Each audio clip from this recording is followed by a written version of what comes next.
uma bese kufanele shuthi bese kufanele yebo bese kufanele pho kungani kubuhlungu kangaka uma bese kufanele ingokuba ilanga uma lishona siba nethemba lokuthi makusa sobe sisaphelele yena umfowethu bese kumanele uma kuzokwanela kuye kubuzwe yini ukuthi obani abasele emumva akabashile nabalilayo ngisho ngoba ubesemncane ukufa bekungamfanele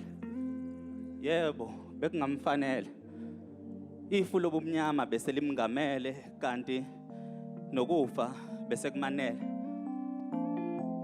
uma sekukuficile ukufa unako ukubalekela okwakho ukuvala amehlo ulale pho yesani lesilile singaka esemva kwakhe ingoba lokufa kumzumile isimo sakhe sithi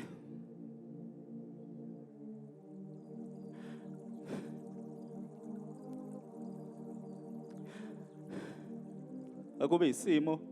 esingajwayelekile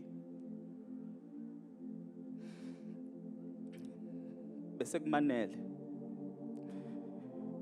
pho kungani uma bese kumelele elale kabuhlungu kanjena onqenqemeni lomgwaqo uthela wayeka kude kangaka nasekhaya mvuseni azozivalelisa okugcina ulele kabe endleleni asixwayise ngokuba leli langa elinye lanamhlanje malishona uzobe selele unomphela lesi isimo esingajwayeleki futhi esingasoze sakwazi ukusijwayela okubi ukuthi ukufa kumfice esendleleni eyalapho okade eyolala khona nesikhathi bese simshayile okubi ukuthi ulale kabi endleleni abalandeli bakhe bemlindile cha ubaba wakhe uyena obesemlindile kanti noNkulunkulu wakhe ubesembizile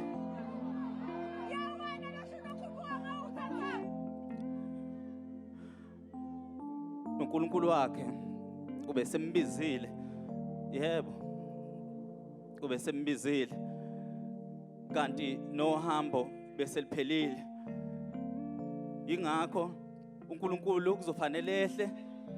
eze ngapha ngezansi azosichazela ukuthi kanti ukhetha kanjani ngokuba engathi manje usephumuza nabangakhathele bathi ukuhlabelela kuyamthokozisa odabukileyo mahamba umhlabeleli odabukileyo kanti ududuzwa yini abalandeli bakhe sebeyosala beculele ezakade seziculile